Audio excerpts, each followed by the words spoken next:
புத்தூர் கிராமத்தில் செல்வின்றவங்க இட்லி கடை வச்சுருந்தாங்க. செல்வியோட கணவர் முத்துவுக்கு உடல் ரீதியாக நிறைய பிரச்சனை இருக்கிறதுனால அவரால் பெரிய வேலைலாம் செய்ய முடியறதில்ல. ஏதோ சின்ன சின்ன வேலை செஞ்சு செல்விக்கு உதவி செஞ்சுன்னு இருந்தார். முத்துவோட அம்மா லக்ஷ்மி பாட்டி வீட்டையும் பார்த்துக்கின்னு அவங்க பேரன் பேத்திங்களையும் பார்த்துன்னு வீட்டில் இருந்தாங்க. தனியால் செல்வி மட்டுமே அந்த கடையை பார்த்துன்னு இருந்தாங்க. ஏம்மா செல்வி, எனக்கு ஒரு 20 ரூபாய்க்கு இட்லி பார்சல் பண்ணி கொடுமா. உன் கடையில் இட்லி எல்லாம் நல்லா பூ மாதிரிதாம்மா இருக்குது. ஆனால் காலையிலே மட்டன் சாப்பிட்றதுக்கு வெறுப்பாக இருக்குமா. அந்த மட்டனுக்கு பதில் சட்னி எதனா கொடுத்தினா என்ன மாதிரி ஆளுக்கெல்லாம் நல்லா இருக்குமா. மட்டன் சாப்பிட்டா ஜீரணமே ஆக மாட்டேங்குதுமா, என்ன பண்ணுறது? அட ஆமா தாத்தா, உங்களுக்கெல்லாம் கொஞ்சம் ஜீரணம் ஆகிறதுக்கு கஷ்டம் இல்லை. இதை பற்றி நான் யோசிக்கவே இல்லையே. சரி தாத்தா, அப்பனா நாளையிலேருந்து பருப்பு குழம்பும் சட்னியும் விற்கிறேன், கம்மி ரேட்டுக்கு வாங்கின்னு போங்க. இந்த ஊரில் இருக்கிறவங்க எல்லாரும் இந்த மட்டன் குழம்புக்கு அடிமையாயிட்டாங்க தாத்தா, நான் என்ன பண்ணுறது? இது இல்லைன்னா சண்டைக்கு வராங்க. அந்த கிராமத்தில் இருக்கிற எல்லா மக்களும் செல்வி கடையில் தான் வந்து வாங்குவாங்க. செல்வியோட வாழ்க்கையும் ரொம்பவும் நல்லாவே போயின்னு இருந்தது. அன்னைக்கு வியாபாரத்தை முடிச்சுட்டு அடுத்த நாளும் கடை போட்டாங்க. ஏம்மா செல்வி, நாளையிலேருந்து நீங்கள் கடையை போடக்கூடாது. கடையை போட்டு பாதி ரோடு மறைச்சிக்கிற நீயே. வண்டி போடுறதுக்கு கூட இடம் இல்லை இந்த பக்கம். எல்லாரும் வேற இங்கேயே உக்காந்து சாப்பிட்னு இருக்காங்க. எப்படி வண்டியெல்லாம் போகும்? ஊர் தலைவரே, எங்கள் பாட்டி காலத்துல இருந்தே நாங்கள் இங்கே தான் கடையை போட்டுன்னு இருக்கோம். திடீர்னு வந்து கடையை எடுனானா எங்கே போகிறது? எனக்கு இந்த இடத்த விட்டா வேற எந்த இடமும் தெரியாது தலைவரே. காசு வேணும்னா கூட கொடுக்குறேன், என்னை இங்கேயே கடை போடுறதுக்கு விடுங்க. எனக்கு உன் காசெல்லாம் தேவையில்லம்மா. இங்கே கடை போடக்கூடாதுன்னா போடக்கூடாது. ஊர் மக்கள் எல்லாரும் வந்து கம்ப்ளைண்ட் பண்ணியிருக்காங்க. மக்களுக்கு எது வேணுமோ அதை செய்யணும். அதுக்குன்னு தான் நான் ஊர் தலைவர் இருக்கேன். உன் ஒருத்தருக்காக ஊரையே என்னால் எதிர்க்க முடியுமா? உன் காசெல்லாம் எனக்கு ஒன்றும் வேணாம். நாளையிலேருந்து இங்கே கடை போடக்கூடாது, அவ்வளோதான். ஏங்க, நம்ம வழக்கமாக கடை போடுவோம்ல, அங்கே இதுக்கப்புறம் கடை போடக்கூடாதுன்னு சொல்லிட்டாருங்க ஊர் தலைவர். எனக்கு என்ன பண்ணுறதுன்னே தெரியல. அங்கே தான் நல்லா வியாபாரம் ஆயின்னு இருந்துச்சு. இதுக்கப்புறம் அங்கே போடக்கூடாதுன்னா வேற எங்கே தான் போகிறது? நம்ம வேற எங்கன்னா நல்ல இடமா பாருங்க. இங்கே நல்லா வியாபாரம் ஆயின்னு இருந்துச்சு. இதுக்கப்புறம் நம்ம நிலைமை என்ன ஆக போதும்? இப்போதான் வியாபாரம்லாம் கொஞ்சம் நல்லா போயின்னு இருந்துச்சு. குடும்பமும் ரொம்பவும் சந்தோஷமாக இருந்துச்சு. இப்போ அதுவும் இல்லாமல் போக போகுது. சரி இரு, என் ஃப்ரெண்டு வீடு பஸ் ஸ்டாண்டு பக்கத்தில் தான் இருக்குது. அவன் வீட்டு முன்னாடி காலி இடம் இருக்குது, கேட்டேன்னா பார்க்குறேன் நான். தேவா, என்னோட நிலைமை என்னன்னு உனக்கே தெரியும். திடீர்னு இட்லி கடை வச்சிருந்த இடத்த காலி பண்ண சொல்லிட்டாங்கடா. இந்த மரத்துக்கு கீழே கொஞ்ச நாள் கடை போடுறதுக்கு எங்களுக்கு பர்மிஷன் கொடுக்குறியா? என் உடம்பு நல்லா இருந்தால் கூட நான் விற்றுட்டு வந்துடுவேன். அவள் எப்படி போய் விற்குவா? இங்கே கொஞ்சம் இடம் கொடுக்குறியா? ஆடா, இதில் போய் என்னடா இருக்கு? நீ என் நண்பன், இது கூட உனக்காக பண்ண மாட்டேன்னா நானே. தாராளமாக கடை போட்டுக்கோங்க. ஆனால் போடுறதுக்கு முன்னாடி எல்லாம் க்ளீன் பண்ணிட்டு மட்டும் போயிடுங்க. கண்டிப்பாடா, சுத்தமாக இருக்கும் எப்பயுமே இந்த இடம். ரொம்ப நன்றிடா, இந்த உதவியை நான் மறக்கவே மாட்டேன். அடுத்த நாளும் ஆச்சு. ஒரு தள்ளு வண்டியில் செல்வி கடை போட்டாங்க. சாப்பிட்றவங்களுக்கு வசதியாக இருக்கிற மாதிரி ஸ்டூலெல்லாம் வச்சாங்க. முதல் நாளுன்றதுனால ரொம்ப கூட்டம் வரல, ஆனால் ஏதோ ஓரளவுக்கு கூட்டம் வந்துச்சு. கொஞ்ச நாளும் ஆச்சு. புதிய இடத்துல கடை எப்படிமா இருக்குது? வியாபாரம்லாம் எப்படி போகுது? வந்து சாப்பிட்றவங்கலாம் என்ன சொல்கிறாங்க? ஏதோ ஒரு அளவு போயின்னு இருக்குங்க. முன்னான மாதிரி வியாபாரம் பார்க்கறதில்ல, போக போக ஆகும்னு நினைக்கிறேன். சில பேரெல்லாம் திடீர்னு பார்த்துட்டு, என்னம்மா நீ அங்கே கடை போடாமல் இங்கே போட்டிருக்க, நான் இத்தனை நாள் நீ கடை போடலன்னு நினச்சின்னு இருந்தேன்னு சொல்கிறாங்க. ஏதோ ஒன்றுங்க, இப்போ ஆகிற அளவாவது வியாபாரம்னா அதுவே போதும்.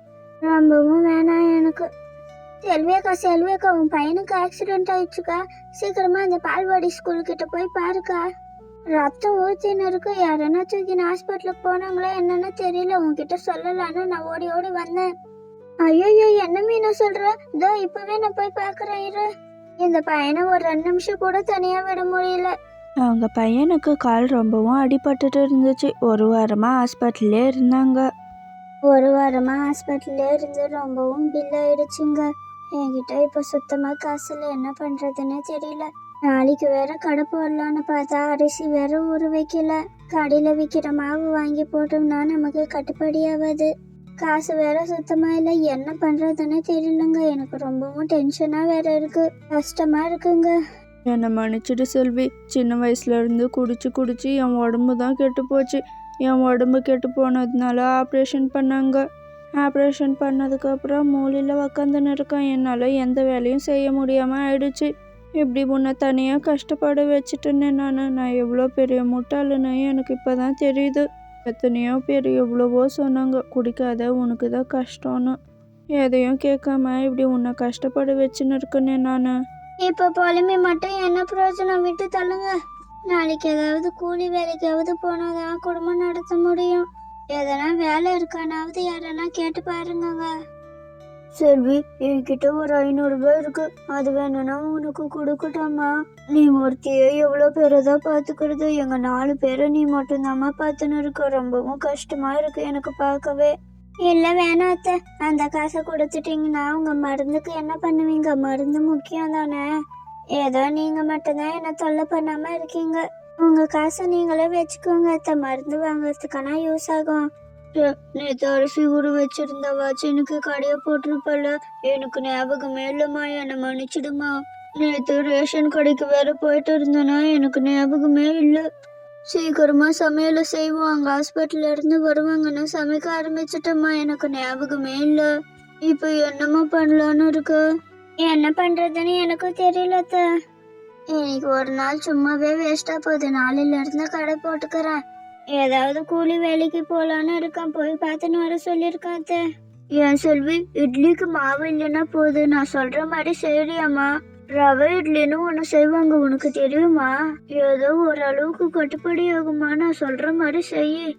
அட ஆமா அத்தை, நானும் சின்ன வயசுல சாப்பிட்ருக்கேன். இதுவும் நல்ல ஐடியாவா இருக்கே அத்தை.